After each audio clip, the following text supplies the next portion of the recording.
Aloha! Reed here at Orchestra Farms, gearing up for Embrace Your Ecology, an experience of deep ecology. And I'm making some potato beds over here. And as I'm part of that preparation, I need to create some of these paths. And as I'm doing that, I'm recognizing that my trusty shovel here is tearing out the soil layers. And in so doing, really kind of disturbing the ecosystem that is existing here.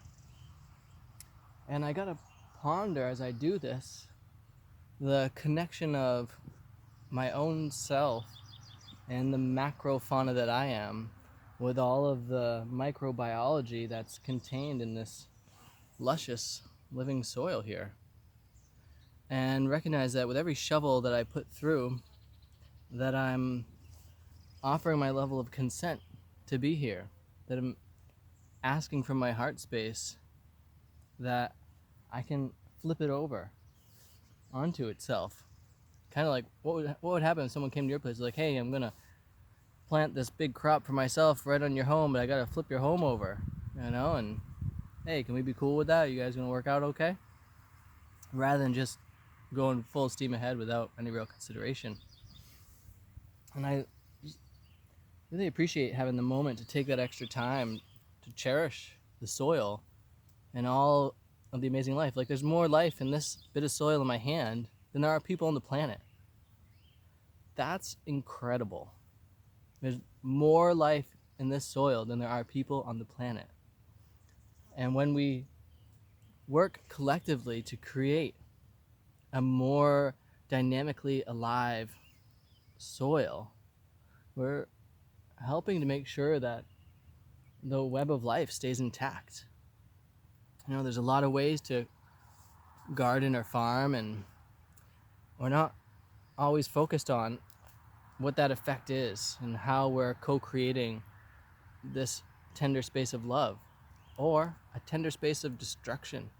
If we're just constantly plowing it under and adding in all kinds of petro fertilizers and such. And here I'm gonna put in paths with cardboard and then layer wood chips over the top and inoculate that with some morels, really hopeful on the morels, and continue to try to create some extra biodiversity here so that all this beautiful soil that I've turned over on itself will have a chance to recolonize its situation based on which life forms want to be at what layer. Because these guys that I just flipped over, they don't want to be in the sun. That's why they were underneath all of it. And it's going to take them a few moments to migrate. I mean, you can see how long it takes a person to sail across the sea. Well, it takes them quite a while to move an inch through the soil. And it's good to remember all this when we're in the practice of cultivating food, that we can be disturbing an ecosystem, or we can be adding to its vitality and its nutrients. And sometimes we're doing both of those things at the same time.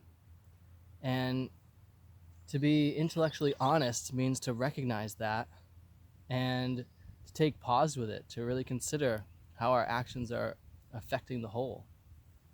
And looking forward to feeding other people these beautiful potatoes that come out and nurturing this landscape in the process. Love you all so much. Hope you're having beautiful days. Aloha.